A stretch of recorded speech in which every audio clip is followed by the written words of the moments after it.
Who? It wasn't a human. It couldn't be. It was 4 times as tall as the tallest human. It was so tall, its head was higher than the upstairs window of the houses. Sophie opened her mouth to scream, but no sound came out. Her throat, like her whole body, was frozen with fright. This was the witching hour, all right.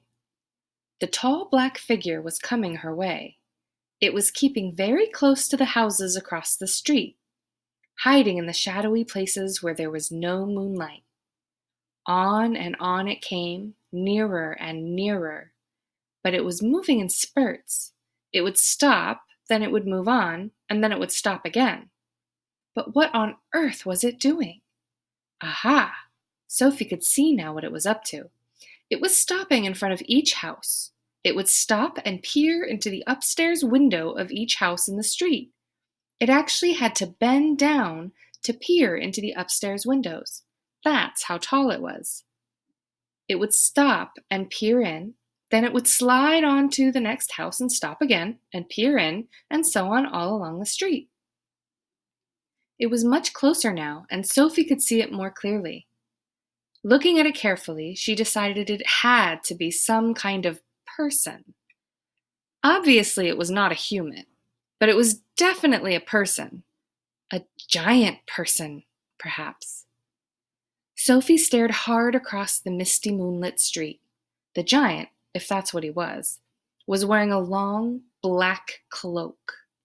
In one hand, he was holding what looked like a very long, thin trumpet.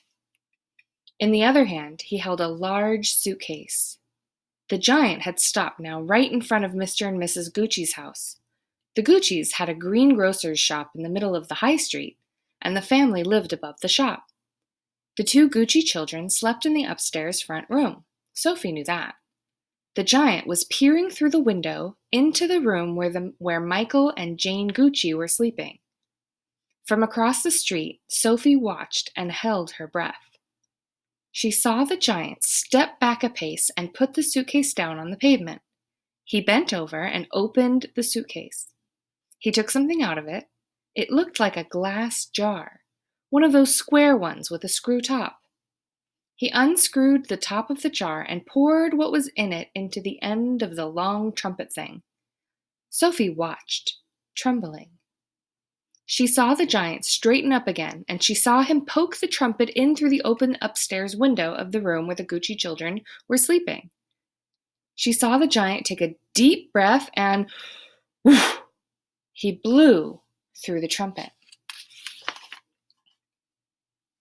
No noise came out, but it was obvious to Sophie that whatever had been in the jar had now been blown through the trumpet into the Gucci children's bedroom. What could it be?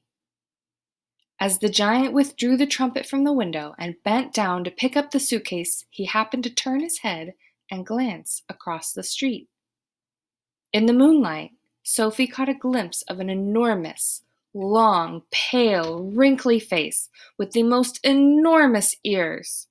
The nose was as sharp as a knife, and above the nose there were 2 bright, flashing eyes, and the eyes were staring straight at Sophie.